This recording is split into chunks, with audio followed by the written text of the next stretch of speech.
नमस्कार दोस्तों। क्या आपको भी संविधान के संशोधन यानी कॉन्स्टिट्यूशनल अमेंडमेंट्स याद करने में परेशानी होती है? 1 से लेकर 106 तक इतने सारे संशोधन हैं कि अक्सर एग्जाम में कंफ्यूजन हो जाता है और हम भूल जाते हैं। लेकिन अब टेंशन लेने की जरूरत नहीं है। आज के इस वीडियो में हम कवर करेंगे संविधान संशोधन 1 से लेकर 106 तक, वो भी ऐसे जबरदस्त ट्रिक्स के साथ कि एक बार देखने के बाद आप इन्हें कभी नहीं भूलेंगे। चाहे कोई भी एग्जाम हो, आज ये टॉपिक आपका एकदम पक्का होने वाला है। तो चलिए शुरू करते हैं। कहा आपने। और ये कहानी शुरू होती है, अब सोचिए, संविधान लागू होने के बस 1 साल के अंदर ही। जिस संविधान को बनाने में लगभग 3 साल लगे, उसे 1 साल में ही बदलना पड़ गया। तो यह हमें बताता है कि संविधान कोई पत्थर की लकीर नहीं है। देखिए, बदलाव की ये जो शक्ति है वो मिलती है अनुच्छेद 368 से। और ये विचार हमने दक्षिण अफ्रीका से लिया था। यही मेरा अगला सवाल था। पहला संशोधन 1951 में ही आ गया। ऐसा क्या हो रहा था देश में कि तुरंत बदलाव की जरूरत आन पड़ी?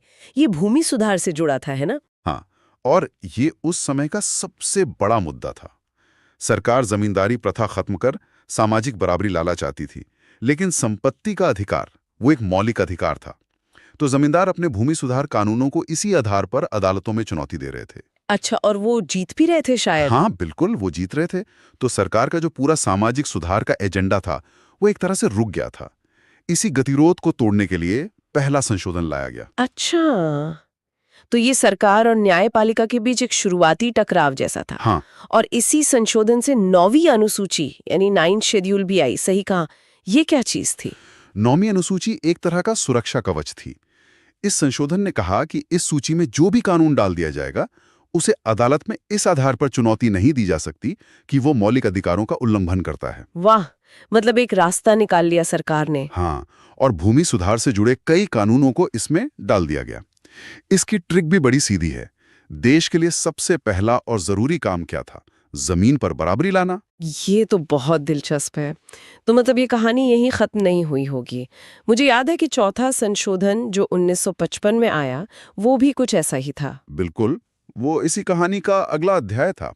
एक समस्या तो हल हुई, लेकिन दूसरी खड़ी थी मुआवजे की। अगर सरकार विकास के लिए किसी की जमीन लेती तो मुआवजा कितना हो, इस पर अदालतें दखल दे रही थी। तो चौथे संशोधन ने उसे भी? हाँ, चौथे संशोधन ने इस मुआवजे की रकम को भी न्यायिक समीक्षा के दायरे से बाहर कर दिया।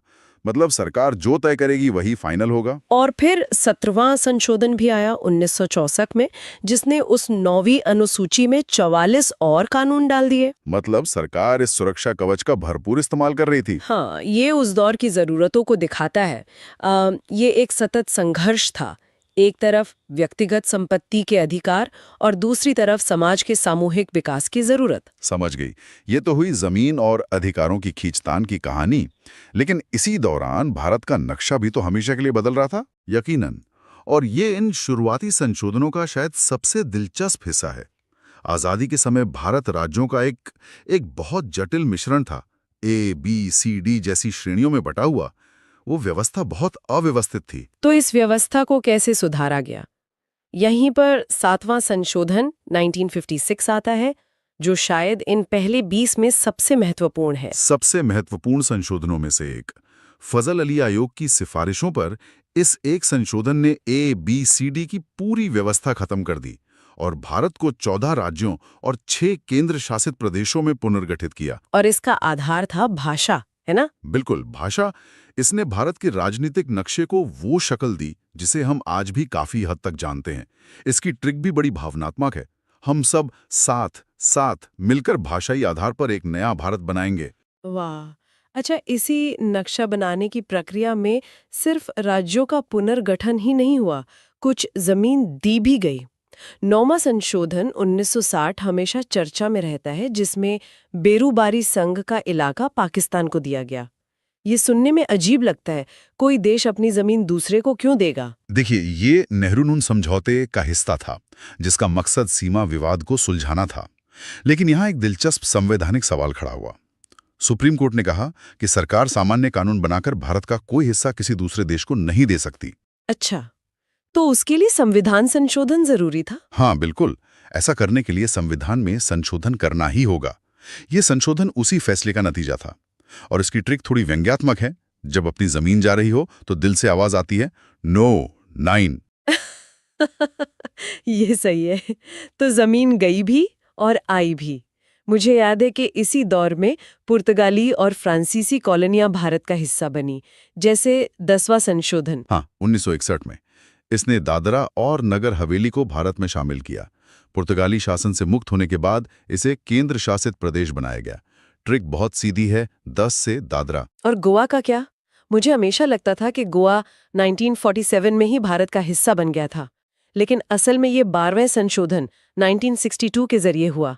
इतनी देर क्यों हुई? क्योंकि गोवा पुर्तगाल के कब्जे में था और उन्होंने इसे छोड़ने से इनकार कर दिया था। 1961 में भारत ने सैन्य कार्रवाई की, ऑपरेशन विजय, और उसके जरिए गोवा, दमन और दीव को आजाद कराया। इस संशोधन ने बस इसे संवैधानिक रूप से भारत का हिस्सा बनाया। अच्छा। और इसकी ट्रिक, इसे याद रखने के लिए सोचिए, चलो 12 घूमने चलते हैं। कहाँ? गोवा। बिल्कुल। और इसी साल 1962 में 2 और महत्वपूर्ण संशोधन हुए। 13वां संशोधन, जिसने नागालैंड को राज्य का दर्जा दिया। हाँ, और 14वां संशोधन, जिसने पुडुचेरी को भारत में शामिल किया। नागालैंड का मामला खास था, तो उसकी अनोखी संस्कृति को देखते हुए अनुच्छेद 371A के तहत विशेष प्रावधान किए गए। और पुडुचेरी फ्रांस से आया। जी, पुडुचेरी का भारत में विलय फ्रांसीसी उपनिवेशवाद के अंत का प्रतीक था। इनकी ट्रिक्स भी बड़ी मजेदार है। नाग को देखकर अक्सर फिल्मों में विलन को कहते सुनाए, तेरा क्या होगा कालिया। और 14 साल की उम्र में बच्चों को चेरी यानी पुडुचेरी खाने का बड़ा शौक होता है। ये अच्छी हैं। और फिर 1966 में एक और राज्य बना। 18वें संशोधन ने शाह आयोग की सिफारिश पर पंजाब का पुनर्गठन किया, जिससे पंजाब और हरियाणा, ये 2 अलग राज्य बने। और इसकी ट्रिक? युवाओं को पसंद आएगी। 18 साल के यानी वयस्क होते ही पंजाब हरियाणा अलग हो गए। तो एक तरफ देश का नक्शा बन रहा था, जमीन पर अधिकार तय हो रहे थे, और दूसरी तरफ देश की शासन व्यवस्था को भी सुधारा जा रहा था। वो छोटे छोटे लेकिन जरूरी बदलाव जो शायद उतनी सुर्खियों में नहीं रहते। सही कहा। ये फाइन ट्यूनिंग वाले संशोधन थे, जैसे दूसरा संशोधन 1952। इसने लोकसभा में एक सदस्य कितनी जनसंख्या का प्रतिनिधित्व करेगा, इसकी ऊपरी सीमा हटा दी। एक बढ़ती हुई आबादी वाले देश के लिए यह एक बहुत ही व्यावहारिक कदम था। और 5वां संशोधन 1955 भी कुछ ऐसा ही था, जिसने राष्ट्रपति को राज्यों की सीमा बदलने के प्रस्ताव पर राज्यों की राय जानने के लिए एक समय सीमा तय करने का अधिकार दिया। इसका क्या मतलब हुआ? इसका मतलब था कि केंद्र राज्यों के पुनर्गठन की प्रक्रिया को गति दे सकता था। इससे पहले राज्य ऐसे प्रस्तावों पर अपनी राय देने में अनिश्चित काल तक का समय ले सकते थे, जिससे प्रक्रिया में देरी होती थी। इसने केंद्र को थोड़ा और मजबूत किया। और देश की अखंडता को लेकर भी एक बहुत महत्वपूर्ण संशोधन हुआ था, 16वां संशोधन 1963। इसने शपथ के प्रारूप में कुछ शब्द जोड़े। ये सुनने में छोटा बदलाव लगता है, पर इसके पीछे की वजह क्या थी? वजह बहुत बड़ी थी। 60 के दशक की शुरुआत में देश में कुछ अलगाववादी आंदोलन चल रहे थे। ये संशोधन उसी की प्रतिक्रिया थी। इसने शपथ में भारत की संप्रभुता और अखंडता जैसे शब्द जोड़े। अच्छा। ये सिर्फ कुछ शब्द नहीं थे, ये एक संदेश था। ये कहना था कि अगर आप इस देश का हिस्सा बनना चाहते हैं, कोई पद लेना चाहते हैं, तो आपकी पहली और आखिरी वफादारी भारत की एकता के प्रति होनी चाहिए। आप सिस्टम में रहकर उसे तोड़ने की बात नहीं कर सकते। वाह, ये तो बहुत गहरा मतलब रखता है। और इसकी ट्रिक भी उतनी ही दमदार है। 16 बरस की उम्र में देश की अखंडता की शपथ बोला। हाँ, इसी तरह न्यायपालिका और चुनाव प्रक्रिया में भी सुधार किए गए। जैसे 15वें संशोधन 1963 ने हाई कोर्ट के जजों की रिटायरमेंट की उम्र 60 से बढ़ाकर 62 साल कर दी। उद्देश्य था कि अनुभवी जजों की विशेषज्ञता का ज्यादा लाभ उठाया जा सके। और चुनाव से जुड़ा 19वां संशोधन 1966, इसने चुनाव ट्रिब्यूनल को खत्म कर दिया। हाँ, पहले चुनावी विवादों के लिए अलग से ट्रिब्यूनल होते थे, जिनकी प्रक्रिया थोड़ी धीमी मानी जाती थी। इस संशोधन ने ये अधिकार सीधे हाईकोर्ट को दे दिया, ताकि इन मामलों का निपटारा तेजी से हो सके। समझ गई। और एक संशोधन जो अक्सर छूट जाता है, वो है 11वां संशोधन 1961, जो उपराष्ट्रपति के चुनाव से जुड़ा है। हाँ, इसने 2 बातें स्पष्ट की। पहली कि उपराष्ट्रपति के चुनाव के लिए संसद का संयुक्त अधिवेशन जरूरी नहीं है। दूसरी कि निर्वाचक मंडल में कुछ सीटें खाली होने के आधार पर राष्ट्रपति या उपराष्ट्रपति के चुनाव को चुनौती नहीं दी जा सकती। और इसकी ट्रिक? सीधी है, एक और एक यानी लोकसभा और राज्यसभा अलग अलग वोट करेंगे, साथ बैठने की जरूरत नहीं। तो ये थी पहले 20 संशोधनों की कहानी। और है भाषा और पावर। शुरुआत होती है 21वें संशोधन से, जो 1967 में हुआ। इसके तहत सिंधी भाषा को संविधान की 8वीं अनुसूची में जोड़ा गया। हाँ, और यहाँ 8वीं अनुसूची का जो महत्व है वो समझना जरूरी है। ये भारत की आधिकारिक रूप से मान्यता प्राप्त भाषाओं की लिस्ट है। अच्छा। इसमें किसी भाषा को शामिल करना मतलब उसे एक राष्ट्रीय सम्मान देना और उसके संरक्षण और विकास को बढ़ावा देना है। और इसे याद रखने की ट्रिक तो बहुत भारतीय है। ट्रिक है शगुन के 21 रुपए। जैसे हम किसी शुभ काम में 21 रुपए का शगुन देते हैं ना, वैसे ही सिंधी भाषा को शगुन के तौर पे 8वीं अनुसूची में जगह दी गई। ये तो आसानी से याद रहेगा। बिल्कुल, ये एक कारगर तरीका है। इसके बाद देश के नक्शे पर भी बदलाव हुआ। हाँ, 22वां संशोधन 1969 का। इसके जरिए मेघालय को असम से अलग करके एक स्वायत्त राज्य बनाया गया। जी। और इसे याद रखने का तरीका तो और भी मजेदार है। 22 बारिश। हाँ। और बारिश का मतलब ही मेघालय है। चेरापूंजी, मौसिन राम सब वही तो है। ये सिर्फ एक ट्रिक नहीं है, ये उस दौर में चल रही एक बड़ी प्रक्रिया को भी दिखाता है जहां जनजातीय क्षेत्रों की अपनी पहचान और स्वायत्तता की मांगों को एक तरह से संबोधित किया जा रहा था। ये राज्यों के पुनर्गठन का एक अहम हिस्सा था। इसके बाद आया 23वां संशोधन 1969 में ही, जिसने SC/ST के आरक्षण को अगले 10 सालों के लिए मतलब 1980 तक बढ़ा दिया। लेकिन यहाँ से कहानी एक गंभीर मोड़ लेती है। अब बात पावर की। हाँ, अब हम उस दौर में प्रवेश कर रहे हैं जहां संसद और न्यायपालिका के बीच सत्ता को लेकर एक टकराव साफ दिखने लगा था। इसी टकराव का नतीजा था 24वां संशोधन 1971 का। ऐसा लगता है जैसे संसद ने खुद को संविधान बदलने की एक सुपर पावर दे दी हो, कह सकते हैं। इसने संसद को मौलिक अधिकारों सहित संविधान के किसी भी हिस्से में संशोधन करने का अधिकार दे दिया और राष्ट्रपति के लिए उस पर मुहर लगाना अनिवार्य कर दिया। ये सीधे तौर पर गोलकनाथ मामले में सुप्रीम कोर्ट के फैसले पर एक पलटवार था। उस फैसले में कोर्ट ने कहा था कि संसद मौलिक अधिकारों को नहीं छू सकती। अच्छा। तो ये संसदीय संप्रभुता बनाम न्यायिक समीक्षा की एक बहुत बड़ी लड़ाई की शुरुआत थी। तो क्या सरकार ये कह रही थी कि जनता के चुने हुए प्रतिनिधि होने के नाते उनकी शक्ति कोर्ट से भी ऊपर है? और इसे याद रखने की ट्रिक भी यही कहती है, संसद के पास 24 घंटे पावर है। बिल्कुल। सरकार का तर्क था कि सामाजिक न्याय और समानता लाने के लिए उन्हें मौलिक अधिकारों, खासकर संपत्ति के अधिकार में बदलाव करने की शक्ति चाहिए। और इसी तर्क को आगे बढ़ाया 25वें संशोधन ने। हाँ, 1971 में ही, जिसने संपत्ति के अधिकार को सीमित कर दिया। मतलब पहले संसद ने पावर ली और फिर उस पावर का इस्तेमाल संपत्ति के अधिकार पर लगाम लगाने के लिए किया। हमारे नोट्स में से समझाने का तरीका ऐसा है, मानो किसी के घर पे क्रॉस का निशान लगा दिया गया हो कि अब ये पूरी तरह आपका नहीं है। सही पकड़ा आपने। उस दौर की समाजवादी नीतियों के तहत ये एक बड़ा कदम था जिसका उद्देश्य जमींदारी और संपत्ति के केंद्रीकरण को कम करना था। तो संसद ने अपनी ताकत अभूतपूर्व रूप से बढ़ा ली। अब सवाल ये था कि इस नई ताकत का पहला बड़ा निशाना कौन बनेगा? और इसका सबसे बड़ा और प्रतीकात्मक निशाना बने भारत के पूर्व राजा महाराजा। हाँ, 26वां संशोधन 1971। इसके जरिए उनका प्रिवी पर्स यानी उनकी पेंशन और विशेषाधिकार एक झटके में खत्म कर दिए गए। जी। ये तो एक युग का अंत था। और इसकी ट्रिक भी बड़ी शाही है, राजाओं के 26 गुण खत्म कर दिए। लेकिन क्या ये सिर्फ राजाओं के खिलाफ था या इसके पीछे कोई बड़ी सोच थी? ये एक बड़ी सोच का हिस्सा था।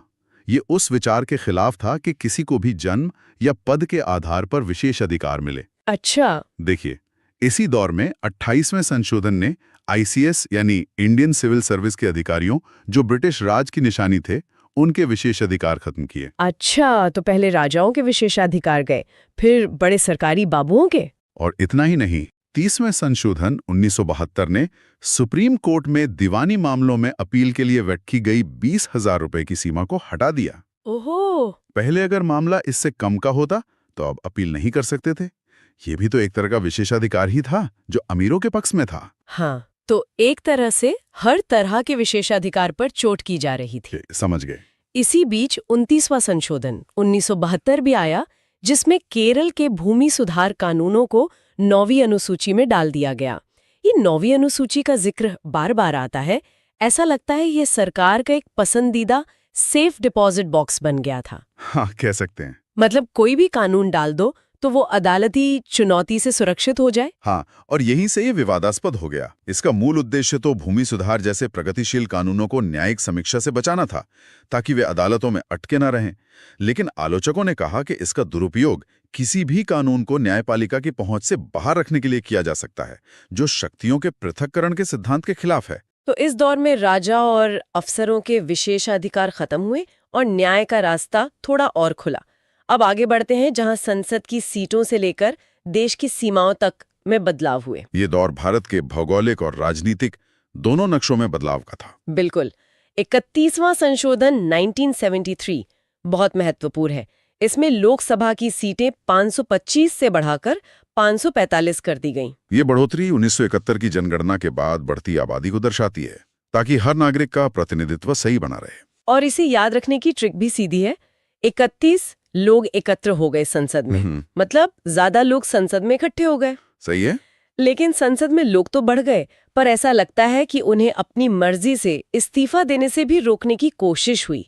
मेरा इशारा 32वें और 33वें संशोधन की तरफ है। हाँ, ये विधायकों की खरीद फरोख्त और दलबदल की राजनीति पर लगाम लगाने की एक कह सकते हैं शुरुआती कोशिश थी। अच्छा। इन संशोधनों में यह प्रावधान किया गया कि संसद या विधानसभा सदस्यों का इस्तीफा तभी मंजूर होगा जब स्पीकर को यह विश्वास हो जाए कि ये स्वेच्छा से दिया गया है, किसी राजनीतिक दबाव में नहीं। दिया। ये सहराज्य क्या था, दोस्त या कुछ और? ये भारतीय संविधान में एक अनोखा प्रयोग था। ये न तो पूरी तरह भारत का हिस्सा था और न ही पूरी तरह आजाद। ये भारत के साथ सिक्किम के एकीकरण की प्रक्रिया का पहला कदम था, एक तरह की दोस्ती की पेशकश, जिसमें सिक्किम की रक्षा और विदेश मामले भारत देखेगा, लेकिन आंतरिक स्वायत्ता बनी रहेगी। अच्छा, इसीलिए इसे याद रखने की ट्रिक है। 35 में वो हमारा मित्र, एसोसिएट बना, मानो हाथ मिलाकर दोस्ती की शुरुआत हुई हो। और ये दोस्ती जल्द ही एक पूर्ण विलय में बदलने वाली थी। बिल्कुल, और यही हमें अगले पड़ाव पर ले जाता है। दोस्ती पूरी हुई और 36वें संशोधन 1975 के जरिए सिक्किम भारत का 22वां पूर्ण राज्य बन गया। हाँ, ये सिक्किम में हुए जनमत संग्रह का परिणाम था, जहां लोगों ने भारत के साथ पूर्ण विलय के पक्ष में भारी मतदान किया। अच्छा। ये सिक्किम के भारत में एकीकरण की प्रक्रिया का अंतिम और ऐतिहासिक चरण था। और इसकी ट्रिक भी इस रिश्ते को बखूबी बयां करती है। सिक्किम से अब 36 का आंकड़ा नहीं, पूरा 7 है। यानी अब कोई मतभेद नहीं, हम पूरी तरह एक हैं। सही बात है। और इसी दौर में 37वें संशोधन 1975 के जरिए अरुणाचल प्रदेश को भी अपनी विधानसभा और मंत्रिपरिषद मिली, जो उसे पूर्ण राज्य का दर्जा देने की दिशा में एक बड़ा कदम था। लेकिन सिक्किम के विलय की इस खुशी के बीच दिल्ली में संविधान के साथ कुछ ऐसे बदलाव हो रहे थे जो आने वाले अंधेरे दिनों का संकेत दे रहे थे। बिल्कुल। अब हम उन विवादास्पद संशोधनों पर आ रहे हैं जो देश में लगने वाले आपातकाल की पृष्ठभूमि तैयार कर रहे थे। हाँ, जैसे 38वां संशोधन 1975। ये तो सीधे सीधे कहता है कि राष्ट्रपति द्वारा आपातकाल की घोषणा पर कोई भी अदालत सवाल नहीं उठा सकती। उसे न्यायिक समीक्षा से ही बाहर कर दिया। ये तो लोकतंत्र के लिए खतरनाक लगता है। ये एक बहुत ही गंभीर कदम था। इसने न्यायपालिका के हाथ बांध दिए और कार्यपालिका को असीमित शक्ति दे दी। इसने शक्तियों के संतुलन को पूरी तरह से बिगाड़ दिया। और अगर ये काफी नहीं था, तो 39वां संशोधन 1975 इससे भी एक कदम आगे चला गया। हाँ। इसने कहा कि राष्ट्रपति, उपराष्ट्रपति, प्रधानमंत्री और स्पीकर के चुनाव को अदालत में चुनौती ही नहीं दी जा सकती। क्या ये सिर्फ एक अदालती फैसले को पलटने के लिए नहीं लाया गया था? बिल्कुल। ये सीधे तौर पे इलाहाबाद हाईकोर्ट को उस फैसले को निष्प्रभावी करने के लिए लाया गया था, जिसने प्रधानमंत्री इंदिरा गांधी के चुनाव को अवैध घोषित कर दिया था। ओहो। इसे लोकतंत्र के लिए एक बहुत काले दिन के तौर पे देखा गया, क्योंकि इसने एक व्यक्ति को कानून के दायरे से ऊपर रख दिया। तो इन संशोधनों ने एक ऐसी जमीन तैयार की जिस पर अब तक का सबसे बड़ा और विवादास्पद संशोधन लाया गया। हाँ, अब हम उस संशोधन पर आते हैं जिसे लघु संविधान या मिनी कॉन्स्टिट्यूशन भी कहा जाता है। 42वां संशोधन 1976, जो आपातकाल के दौरान लाया गया। इसे लघु संविधान क्यों कहते हैं? क्या इसने सच में संविधान को बहुत ज्यादा बदल दिया था? इसने संविधान की शक्ल ही बदल दी थी। प्रस्तावना से लेकर दर्जनों अनुच्छेदों तक में बदलाव किए गए। इसीलिए इसे संविधान का संशोधन कम और एक नया संस्करण ज्यादा कहा जाता है। इसके सबसे बड़े बदलाव क्या थे? मैंने सुना है कि संविधान की प्रस्तावना यानी प्रियम्बल को भी बदल दिया गया है। हाँ, प्रस्तावना में 3 नए शब्द जोड़े गए: समाजवादी, पंथ निरपेक्ष और अखंडता। हालांकि ये मूल्य संविधान की भावना में पहले से ही थे। हाँ, वो तो थे ही। लेकिन इन्हें प्रस्तावना में स्पष्ट रूप से जोड़ना एक बड़ा राजनीतिक कदम था। और इसी संशोधन ने नागरिकों के लिए मूल कर्तव्य या फंडामेंटल ड्यूटीज भी जोड़े, है ना? हाँ, संविधान में एक नया भाग 4A जोड़ा गया। ये एक महत्वपूर्ण सवाल खड़ा करता है कि नागरिकों के अधिकारों और कर्तव्यों के बीच क्या संतुलन होना चाहिए। आलोचकों का तर्क था कि आपातकाल के दौरान जब नागरिकों के मौलिक अधिकारों को निलंबित कर दिया गया था, तब उन पर कर्तव्यों को थोपना कहाँ तक सही था। एक और बड़ा बदलाव राष्ट्रपति की शक्तियों को लेकर था।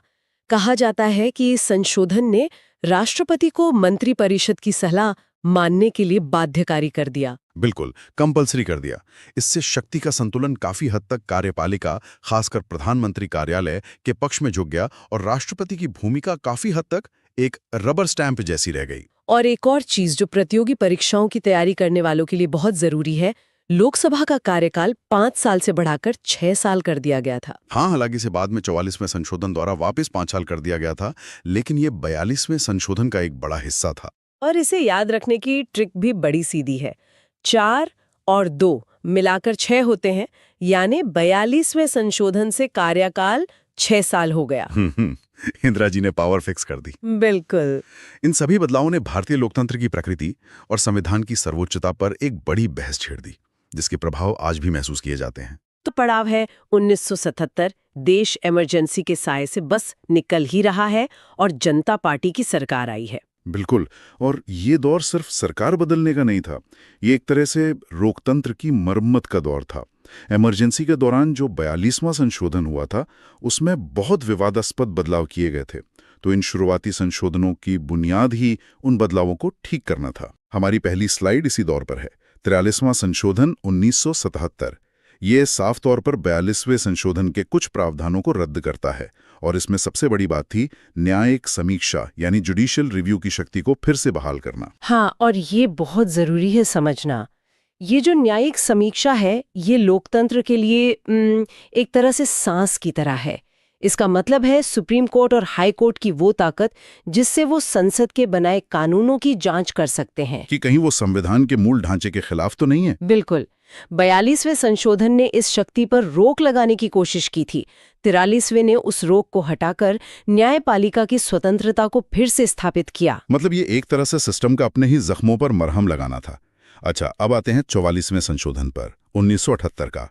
इन नोट्स में इसे मोस्ट इंपॉर्टेंट का टैग दिया गया है, और इसने 2 बहुत बड़े बदलाव किए। हाँ, 2 बहुत बड़े। पहला तो संपत्ति के अधिकार को मूल अधिकारों की सूची से हटा दिया। यहाँ जो विजुअल है वो भी बड़ा मजेदार है। एक पैसों की पोटली फंडामेंटल राइट्स के घर से निकलकर लीगल राइट्स के एक नए घर में जा रही है। हाँ, अनुच्छेद 300A में। देखिए, ये सिर्फ एक घर बदलना नहीं था, ये सोच में एक बहुत बड़ा बदलाव था। इसका सीधा मतलब था कि देश के विकास के लिए, सामाजिक कल्याण के लिए अगर सरकार को जमीन चाहिए तो वो ले सकती है, बशर्ते उचित मुआवजा दिया जाए। हाँ बिल्कुल। अब कोई ये कहकर अदालत नहीं जा सकता था कि मेरे मूल अधिकार का हनन हो रहा है। इन नोट्स में इसे याद रखने की एक ट्रिक भी दी है। 4+4 = 8, यानी संपत्ति के ठाठ खत्म।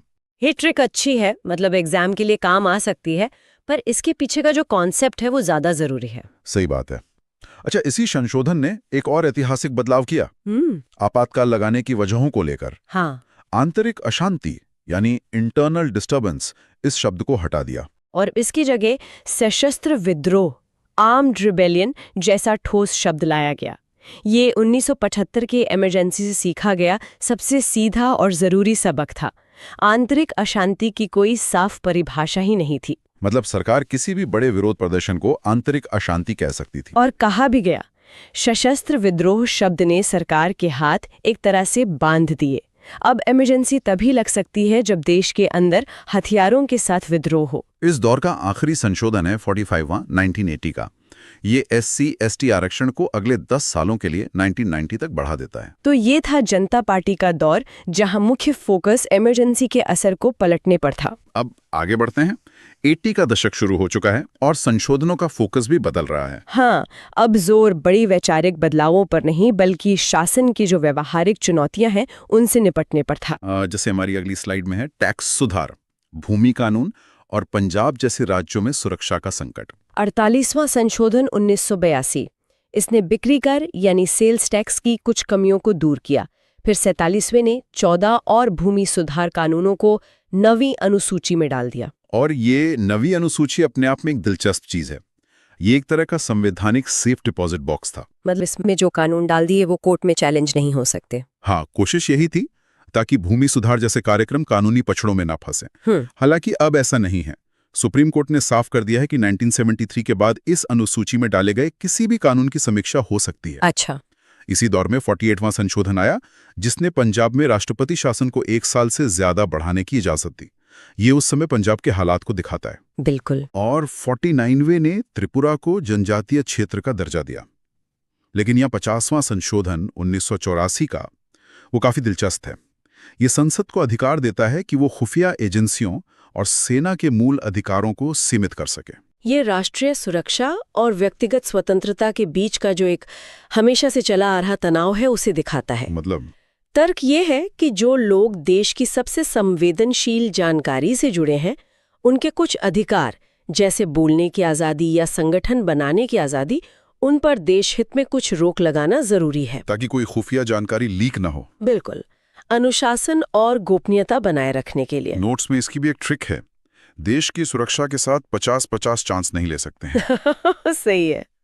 चलिए अब उस संशोधन पर आते हैं जिसने भारतीय राजनीति की एक बहुत बड़ी बीमारी का इलाज करने की कोशिश की। मैं दल बदल की बात कर रहा हूँ। आया राम गया राम।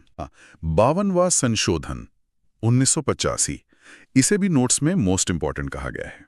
इसने दल बदल विरोधी कानून बनाया और संविधान में 10वीं अनुसूची जोड़ी। और ये कानून सिर्फ विधायकों की खरीद फरोख्त रोकने के लिए नहीं था, ये भारतीय राजनीति में एक बड़े बदलाव का संकेत था। किस तरह का बदलाव? इसने पहली बार एक व्यक्तिगत विधायक या सांसद की मर्जी पर पार्टी के अनुशासन को तरजीह दी। मतलब इसने पार्टी को व्यक्ति से ज्यादा ताकतवर बना दिया।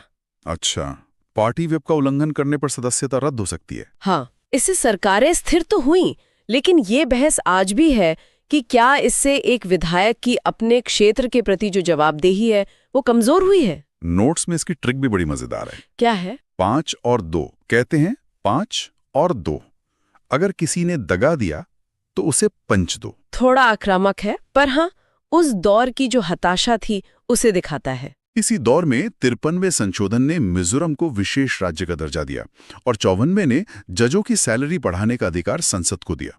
और ये मिजोरम जैसे राज्यों को विशेष दर्जा देना ये दिखाता है कि हमारा जो संघवाद है वो कितना लचीला है। अब हम उस दौर में पहुंच रहे हैं जहां भारत के नक्शे पर कुछ नए राज्य उभर रहे थे। 55वां संशोधन 1986 अरुणाचल प्रदेश को पूर्ण राज्य का दर्जा देता है। इसकी ट्रिक है, बचपन से राज्य बनने का सपना था।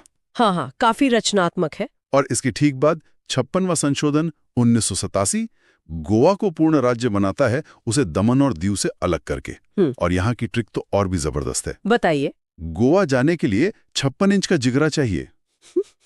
ये मजाकिया ट्रिक्स अपनी जगह है, पर ये दोनों संशोधन दिखाते हैं कि कैसे स्थानीय आकांक्षाओं के हिसाब से केंद्र शासित प्रदेशों को धीरे धीरे पूर्ण राज्य का दर्जा दिया जा रहा था। ये सत्ता का विकेंद्रीकरण था। इसी सिलसिले में 58वां संशोधन भी है 1987 का, जिसने राष्ट्रपति को संविधान का हिंदी में प्राधिकृत पाठ यानी ऑथोरिटेटिव टेक्स्ट प्रकाशित करने का अधिकार दिया। इसका क्या महत्व है?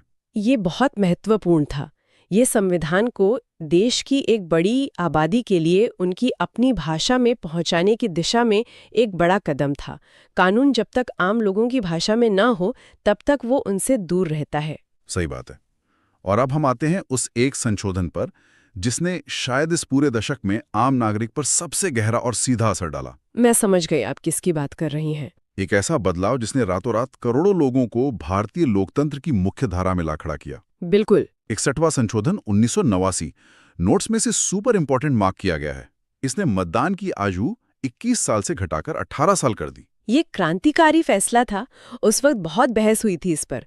कुछ लोग कहते थे कि 18 साल के युवा नासमझ होते हैं, वो सही फैसला कैसे लेंगे। लेकिन सरकार का तर्क था कि अगर 18 साल का युवा देश के लिए लड़ सकता है तो अपनी सरकार क्यों नहीं चुन सकता? सही बात है। और इस एक बदलाव ने भारतीय राजनीति का पूरा गणित ही बदल दिया। राजनीतिक दलों को भी अपनी रणनीति बदलनी पड़ी होगी। अचानक से करोड़ों युवा वोटर बन गए थे। बिल्कुल। इसके बाद से ही राजनीतिक दलों ने युवाओं पर ध्यान देना शुरू किया। रोजगार, शिक्षा, ये मुद्दे और भी ज्यादा अहम हो गए। इसने सच में हमारे लोकतंत्र को और युवा बना दिया। इसे याद रखने का तरीका भी नोट्स में बड़ा अच्छा है। 61 यानी 61 सुनने में 21 जैसा लगता है, यानी 21 की उम्र को बदला गया। हाँ, ये काफी अच्छा है। लेकिन इसी आखिरी दौर में एक विवादास्पद संशोधन भी हुआ। 59वां संशोधन 1988। इसने पंजाब में आंतरिक अशांति के आधार पर आपातकाल लगाने की अनुमति दे दी। एक मिनट, ये तो 44वें संशोधन के बिल्कुल उल्टा है, जिसने इसी शब्द को हटाया था। आपने बिल्कुल सही पकड़ा। ये उस दौर की जटिलता को दिखाता है। एक तरफ देश लोकतंत्र का दायरा बढ़ा रहा था और दूसरी तरफ पंजाब में आतंकवाद अपने चरम पर था। हाँ, सरकार को लगा कि सशस्त्र विद्रोह वाली शर्त वहां के हालात से निपटने के लिए काफी नहीं है। ये एक बहुत ही विवादास्पद कदम था और इसे लोकतंत्र पर एक चोट की तरह भी देखा गया। और इस दौर के आखिर में 60वें संशोधन ने व्यावसायिक कर की सीमा बढ़ाई और 62वें ने एक बार फिर SC/ST आरक्षण को अगले 10 साल यानी साल 2000 तक के लिए बढ़ा दिया। भारत के लिए बहुत उथल-पुथल वाला था। बहुत ज्यादा। बिल्कुल। तो चलिए इसी उथल-पुथल की कहानी से शुरू करते हैं। एक तरफ पंजाब सुलग रहा था और दूसरी तरफ दिल्ली एक नई पहचान बनाने की कोशिश कर रही थी। ये उस दौर का बिल्कुल सही वर्णन है और इसकी शुरुआत होती है 63वें संशोधन से 1989 में। इसने पंजाब में लगे आपातकाल के कुछ कठोर प्रावधानों वाले 59वें संशोधन को रद्द कर दिया। तो मतलब कागज पर तो एक अच्छा कदम था, लगा कि हालात सामान्य हो रहे हैं। लेकिन ये तो बड़ा विरोधाभासी लगता है। मतलब एक तरफ 63वें संशोधन में आप आपातकाल के नियम हटा रहे हैं और तुरंत बाद 1990 में 64वें संशोधन के जरिए पंजाब में राष्ट्रपति शासन की अवधि बढ़ा रहे हैं। बहुत अच्छा सवाल है। क्या सरकार खुद ही उलझन में थी कि पंजाब में करना क्या है? ये विरोधाभास ही उस समय की जमीनी हकीकत को दिखाता है। सरकार शांति का एक मौका देना चाहती थी, इसलिए कठोर कानून वापस लिए। अच्छा। लेकिन आतंकवाद पर काबू नहीं पाया जा सका, इसलिए राष्ट्रपति शासन को जारी रखना एक मजबूरी बन गया था। और फिर उसे आगे भी बढ़ाया गया। हाँ, पहले 67वें संशोधन से 4 साल और फिर 68वें से 5 साल तक।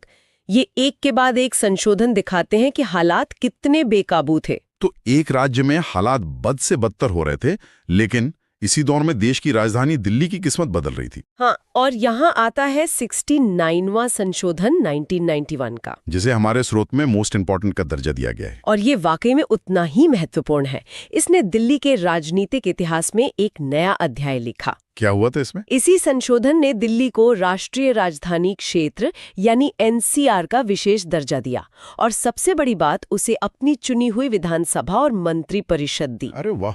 हाँ, ये दिल्ली के लिए एक बहुत बड़ा कदम था। एक केंद्र शासित प्रदेश होते हुए भी उसे एक राज्य जैसी शक्तियां मिल रही थी। और इसे याद रखने की ट्रिक भी बड़ी मजेदार है। क्या है? दिल्ली का ट्रैफिक उल्टा पुल्टा 69 है। तो 69 का अंक और दिल्ली की उलझी हुई पहचान, ये ट्रिक दोनों को जोड़ देती है। हाँ, ये बढ़िया है। और इसी 69वें संशोधन का अगला तार्किक कदम था 71वां संशोधन। ओके। जब दिल्ली और पुडुचेरी को अपनी विधानसभा मिल गई तो सवाल उठा कि क्या उनके विधायकों को राष्ट्रपति चुनाव में वोट देने का अधिकार नहीं होना चाहिए? हाँ, बिल्कुल होना चाहिए। तो बस इस संशोधन ने उन्हें वही अधिकार दिया और इन केंद्र शासित प्रदेशों को राष्ट्रीय राजनीति में एक अहम भूमिका दी। तो एक तरफ पंजाब का अंधेरा था तो दूसरी तरफ दिल्ली में लोकतंत्र की एक नई सुबह हो रही थी। लेकिन सत्ता का ये खेल सिर्फ दिल्ली तक सीमित नहीं था। नहीं, अब बात आती है उस क्रांति की जिसने भारत के लोकतंत्र का नक्शा हमेशा के लिए बदल दिया। आप 73rd और 74th संशोधन की बात कर रही हैं? जी, ये भारतीय संविधान के इतिहास के सबसे बड़े बदलावों में से हैं। 1992 में हुए इन 2 संशोधनों ने वो किया जिसका सपना महात्मा गांधी ने देखा था, ग्राम स्वराज। ये तो सच में बहुत बड़ा बदलाव था। मतलब इससे पहले गांव के छोटे-मोटे फैसलों के लिए भी चंडीगढ़ या लखनऊ में बैठे किसी अधिकारी पर निर्भर रहना पड़ता था। सही कहा। और इस एक संशोधन ने सत्ता को सीधे सरपंच और गांव वालों के हाथ में दे दिया। एकदम सही। 73वें संशोधन ने पंचायती राज व्यवस्था को संवैधानिक दर्जा दिया। इसे संविधान के भाग 9 में जोड़ा और इसके कामकाज के लिए 29 विषयों की एक पूरी सूची, मतलब 11वीं अनुसूची तैयार की। और 74वें संशोधन ने ठीक यही काम शहरी क्षेत्रों के लिए किया।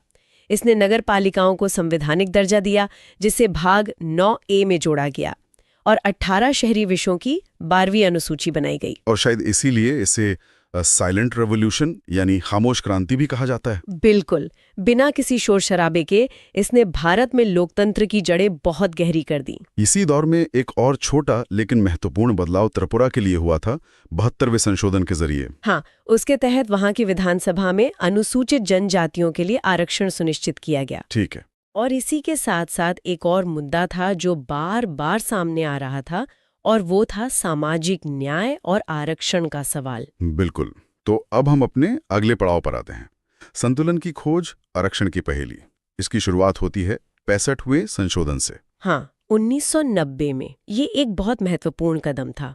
इससे पहले SC और ST के हितों की रक्षा के लिए एक विशेष अधिकारी होता था, सिर्फ एक व्यक्ति। अच्छा, एक सदस्यीय व्यवस्था थी। जी, 65वें संशोधन ने इस व्यवस्था को बदलकर एक बहुसदस्यीय राष्ट्रीय आयोग बनाया।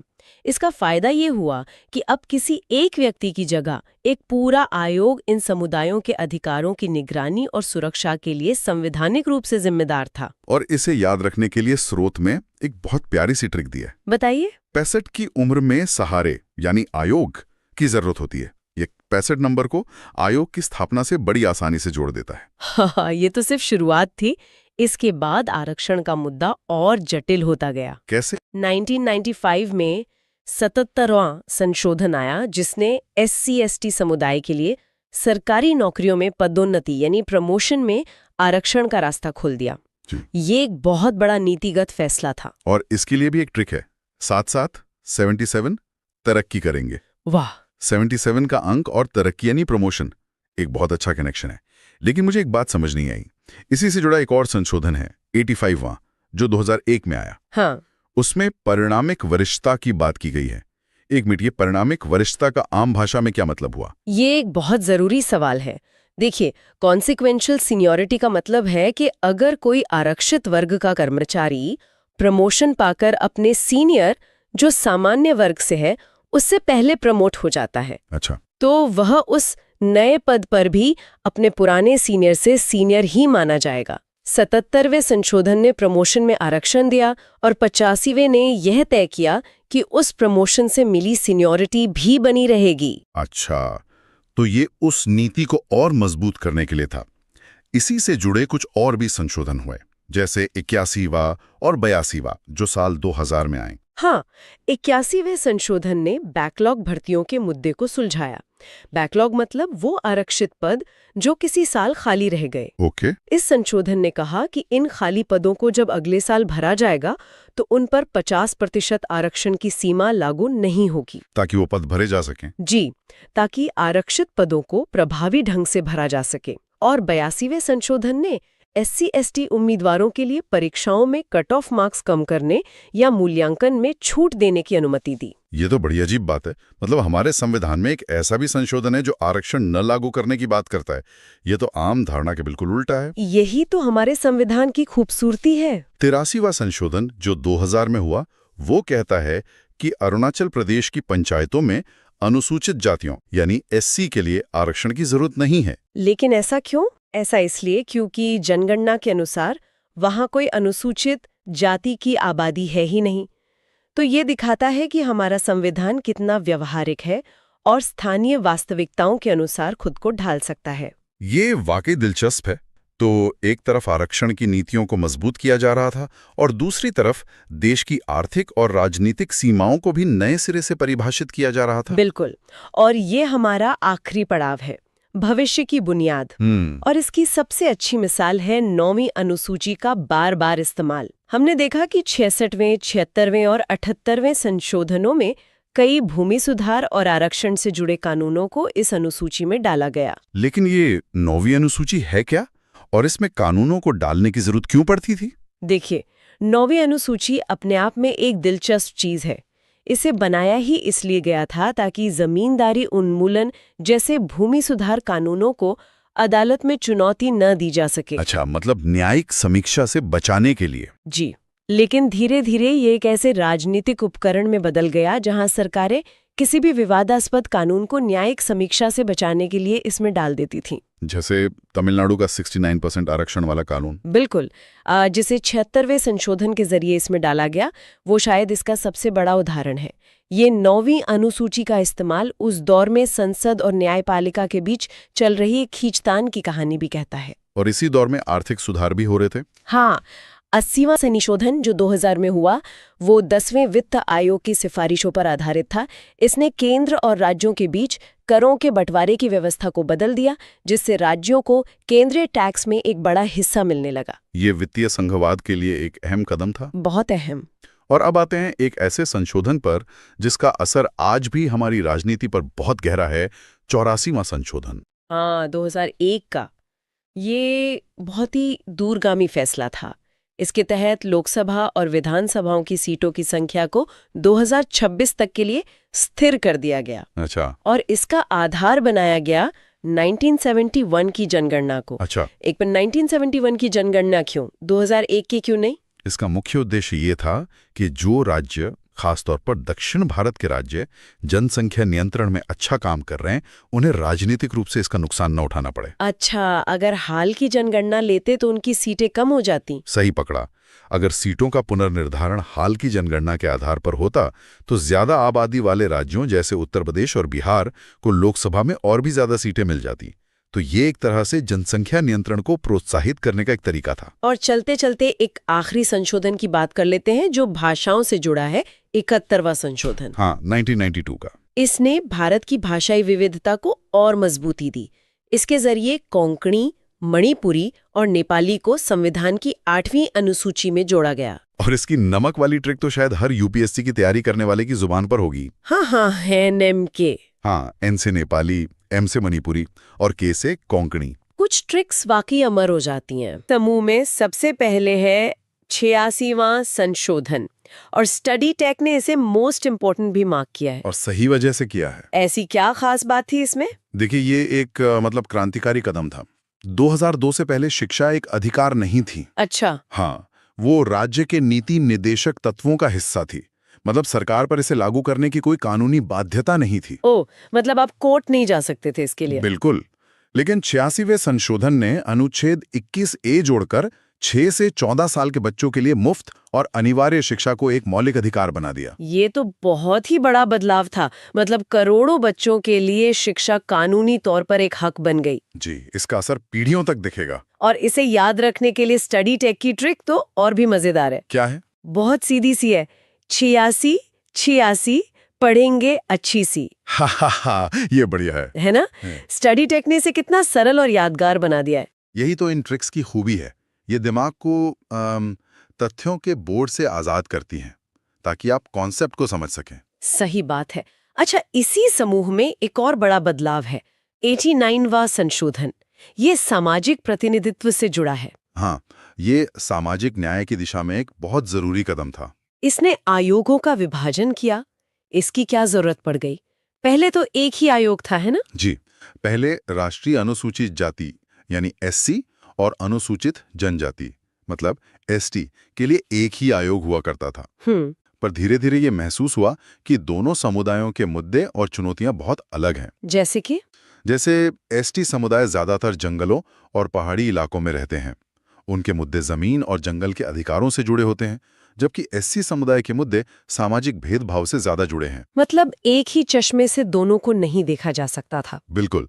इसीलिए 2003 के 89वें संशोधन ने इस आयोग को 2 अलग-अलग संवैधानिक निकायों में बांट दिया। अच्छा। एक राष्ट्रीय अनुसूचित जाति आयोग एनसीएससी जो अनुच्छेद 338 के तहत है, और दूसरा राष्ट्रीय अनुसूचित जनजाति आयोग एनसीएसटी जिसके लिए एक नया अनुच्छेद बनाया गया। एक नया अनुच्छेद 338A। जी, 338A। और एक नया अनुच्छेद बनाने का क्या खास महत्व था? नया अनुच्छेद बनाने का मतलब था कि एसटी आयोग को एक पूरी तरह से स्वतंत्र और संवैधानिक रूप से मजबूत निकाय का दर्जा दिया गया। वो सिर्फ एससी आयोग की एक शाखा नहीं था। ये तो बहुत तार्किक कदम था। अब हम सामाजिक प्रतिनिधित्व की बात कर रहे हैं, तो क्या राजनीतिक प्रतिनिधित्व को लेकर भी कोई बदलाव हुआ था इसी दौरान? हाँ, एक छोटा लेकिन महत्वपूर्ण बदलाव था, 77वां संशोधन। 2003 में हुए संशोधन ने कहा कि चुनाव क्षेत्रों का जो पुनर्निर्धारण होगा वो 2001 की जनगणना के आधार पर होगा, 1991 की नहीं। ताकि सीटें देश की ताजा आबादी के हिसाब से संतुलित रहें। बिल्कुल, एक व्यक्ति एक वोट का सिद्धांत सही मायनों में लागू हो सके। और इस समूह में एक आखिरी संशोधन है, 88वां, जो सर्विस टैक्स से जुड़ा है। स्टडी टेक ने इसके साथ एक टैक्स अधिकारी का चित्र भी दिया है, जो काफी मददगार है। हाँ, इसने अनुच्छेद 268A जोड़ा था। हालांकि अब जीएसटी आने के बाद ये उतना प्रासंगिक नहीं रहा, पर उस समय के लिए ये एक जरूरी कदम था। ये तो हुई संस्थाओं की बात, लेकिन स्टडी टेक के नोट्स के मुताबिक इसी दौर में राजनीति के काम करने के तरीके में भी कुछ बड़े सुधार हुए। जी, उनका अगला विषय है मंत्रियों की सीमा और भाषा, और इसमें 91वां संशोधन फिर से मोस्ट इम्पॉर्टेंट के तौर पर चिन्हित है। हाँ, और ये उस समय की गठबंधन राजनीति की एक बहुत बड़ी समस्या का समाधान था। अच्छा, वो जंबो मंत्रिमंडल वाली समस्या। बिल्कुल, 90 के दशक में सरकारों को स्थिर रखने के लिए हर छोटे बड़े सहयोगी दल को खुश करने के लिए मंत्री पद दिए जाते थे। मैंने सुना है कि कई बार 80-90 मंत्री तक हो जाते थे। जी, ये न सिर्फ सरकारी खजाने पर बोझ था, बल्कि इससे राजनीतिक अस्थिरता भी बढ़ती थी। कोई भी मंत्री पद के लिए दबाव बना सकता था। तो 91वें संशोधन ने इस पर रोक लगा दी। हाँ, इसने एक सीमा तय कर दी कि केंद्र और राज्यों में मंत्री परिषद का आकार प्रधानमंत्री या मुख्यमंत्री को मिलाकर लोकसभा या विधानसभा के कुल सदस्यों के 15% से ज्यादा नहीं हो सकता। ये तो राजनीति का खेल ही बदल देने वाला नियम था। जी बिल्कुल। और स्टडी टेक ने इसे याद रखने के लिए एक बहुत ही दिलचस्प ट्रिक दी है। क्या है वो? 9 और 1 बराबर 10, बस इतने ही मंत्री। ये सीधे 15% की संख्या तो नहीं बताता, पर ये उस सीमा, उस रोक की याद दिलाता है। ये स्टडी टेक की रचनात्मकता कमाल की है। ये एक मनोवैज्ञानिक ट्रिगर की तरह काम करता है। आपको ट्रिक से याद रहता है कि एक सीमा है। सही। इसी संशोधन ने दल बदल कानून को भी और सख्त किया था। अच्छा, वो कैसे? इसने वो प्रावधान हटा दिया जिसके तहत अगर किसी पार्टी के 1/3 विधायक अलग होते हैं तो उसे विभाजन मानकर उनकी सदस्यता नहीं जाती थी। ओ हाँ। अब सिर्फ 2/3 सदस्यों के विलय को ही मान्यता दी गई, जिससे दल बदल करना बहुत मुश्किल हो गया। तो ये राजनीतिक स्थिरता के लिए एक बहुत बड़ा कदम था। निश्चित रूप से। अब राजनीति से आगे बढ़ते हैं। स्टडी टेक का अगला विषय है भाषा, 92वां संशोधन। जी, ये भारत की भाषाई विविधता को संवैधानिक मान्यता देने से जुड़ा था। 2003 में इस संशोधन के जरिए संविधान की 8वीं अनुसूची में 4 नई भाषाएं जुड़ी गई। कौन कौन सी? बोडो, डोगरी, मैथिली और संथाली। और इन चारों नामों को याद रखना थोड़ा मुश्किल हो सकता है परीक्षा में। हाँ, दबाव में तो हो ही सकता है। इसके लिए स्टडी टेक का एक शॉर्टकट है, BDMS। BDMS। हाँ, जैसे गणित में बॉडमॉस होता है वैसे ही। B से बोडो, D से डोगरी, M से मैथिली और S से संथाली। ये शॉर्टकट्स तो सच में समय बचाते हैं। यही स्टडी टेक की खासियत है। वो सिर्फ जानकारी नहीं देते, उसे परीक्षा में इस्तेमाल करने लायक बनाते हैं। इस खंड में 2 और संशोधन है, 90वां और 93वां। जी, 90वां असम विधानसभा में बोडोलैंड क्षेत्र की सीटों के आरक्षण से जुड़ा है। और 93वां? 93वां संशोधन भी बहुत महत्वपूर्ण है। उसने निजी शिक्षण संस्थानों में भी ओबीसी, एससी और एसटी के लिए आरक्षण का रास्ता खोला। अच्छा, प्राइवेट इंस्टीट्यूट्स में भी? हाँ, इसके लिए अनुच्छेद 15 में एक नया खंड 5 जोड़ा गया। ये आरक्षण की नीति का एक बहुत बड़ा विस्तार था। बहुत खूब। अब आते हैं हमारी चर्चा के आखिरी खंड पर। स्टडी टेक ने इसे नाम दिया है सहकारी समितियों और अन्य सुधार। यहाँ 97वां संशोधन सबसे अहम लगता है। इन सहकारी समितियों को अचानक संवैधानिक दर्जे की जरूरत क्यों पड़ गई? ये भारत के सहकारिता आंदोलन को राजनीतिक हस्तक्षेप से बचाने और मजबूत करने के लिए एक ऐतिहासिक कदम था। जैसे कि अमूल? बिल्कुल, ये जमीनी स्तर पर लोकतंत्र का एक बेहतरीन मॉडल रही हैं। लेकिन अक्सर राज्य सरकारें इनके प्रबंधन में दखल देती थीं, चुनाव समय पर नहीं होते थे। तो ये संशोधन उन्हें स्वायत्ता देने के लिए था। हाँ, 2011 के 97वें संशोधन ने इन्हें संवैधानिक दर्जा दिया, 3 बड़े बदलाव हुए। क्या थे वो? पहला, सहकारी समिति बनाना अनुच्छेद 19 के तहत एक मौलिक अधिकार बन गया। वाह! दूसरा, अनुच्छेद 43B जोड़ा गया, जो इनके प्रबंधन को बढ़ावा देने की बात करता है। और तीसरा, एक नया भाग 9B जोड़ा गया, जो इनके लोकतांत्रिक तरीके से काम करने के लिए नियम तय करता है। और इसे याद करने के लिए स्टडी टेक ने एक बहुत ही प्रेरक ट्रिक दी है। सब साथ 97 मिलकर काम करो। ये तो बहुत अच्छा है ना?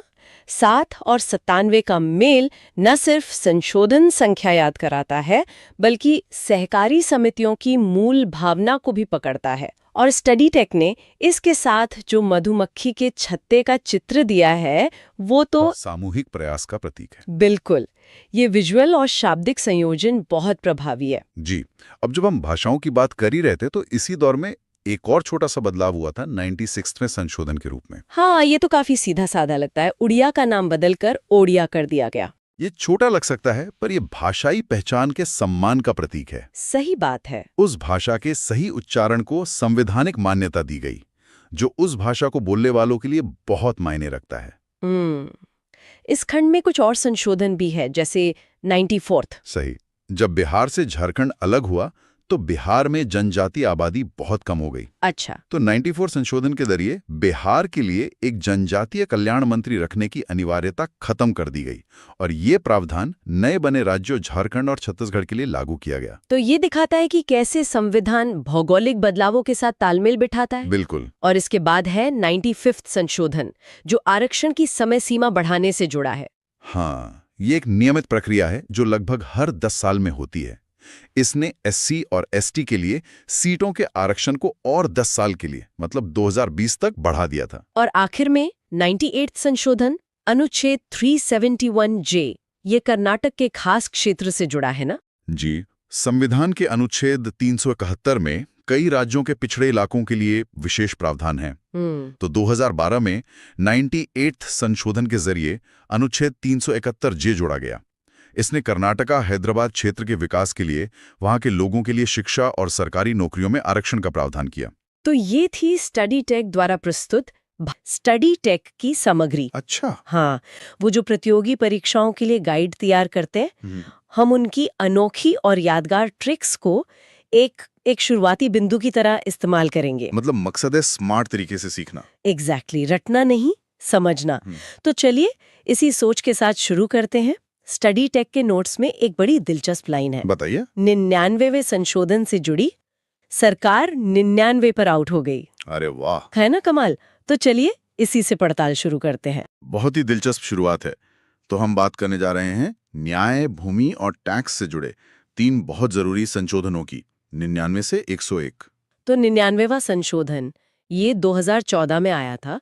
ये राष्ट्रीय न्यायिक नियुक्ति आयोग यानी NJAC के गठन से जुड़ा था। जी, इसका मकसद था जजों की नियुक्ति की जो प्रक्रिया है उसे बदलना। लेकिन सुप्रीम कोर्ट ने इसे रद्द कर दिया।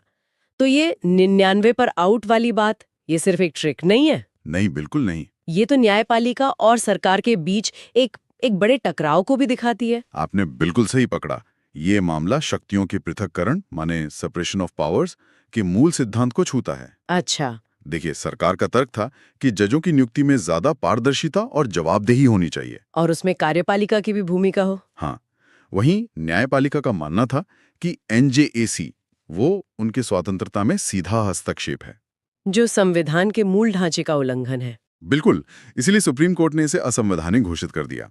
तो स्टडी टेक की ये जो ट्रिक है 99 पर आउट, ये क्रिकेट के मजेदार अंदाज में एक बहुत बड़े संवैधानिक फैसले को यादगार बना देती है। मतलब ये सिर्फ एक घटना नहीं थी, बल्कि शक्तियों के संतुलन को बनाए रखने की एक बहुत बड़ी कोशिश थी। कमाल है। जी, ठीक है। तो एक तरफ देश के अंदर ये सब चल रहा था, और दूसरी तरफ देश की सीमाओं पर एक ऐतिहासिक समझौता हो रहा था। हाँ, जो हमें 100वें संशोधन तक ले जाता है। 2015 का 100वां संशोधन, ये भारत और बांग्लादेश के बीच भूमि सीमा समझौते, लैंड बाउंड्री एग्रीमेंट से जुड़ा था।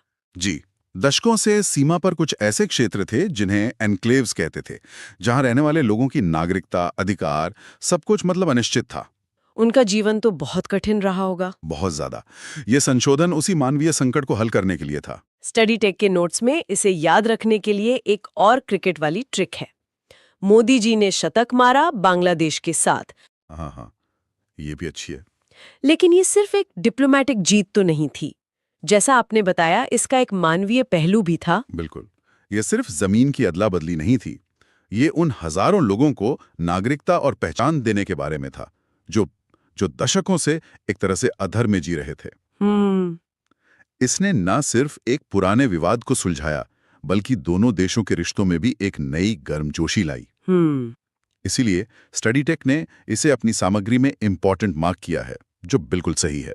और अब 100 से आगे बढ़कर उस संशोधन पर आते हैं जिसने शायद हर भारतीय के जीवन को किसी न किसी तरह से छुआ है। जीएसटी 101वां संशोधन। और इसके लिए स्टडी टेक की ट्रिक तो मेरी पसंदीदा है, 101 रुपए का शगुन जीएसटी। हाँ, ये वाकई बहुत रचनात्मक है। एक सांस्कृतिक प्रतीक को देश के सबसे बड़े टैक्स सुधार से जोड़ दिया। लेकिन इस संशोधन का असल असर क्या हुआ? इसने भारतीय अर्थव्यवस्था को कैसे बदला? ये एक बहुत बड़ा स्ट्रक्चरल रिफॉर्म था।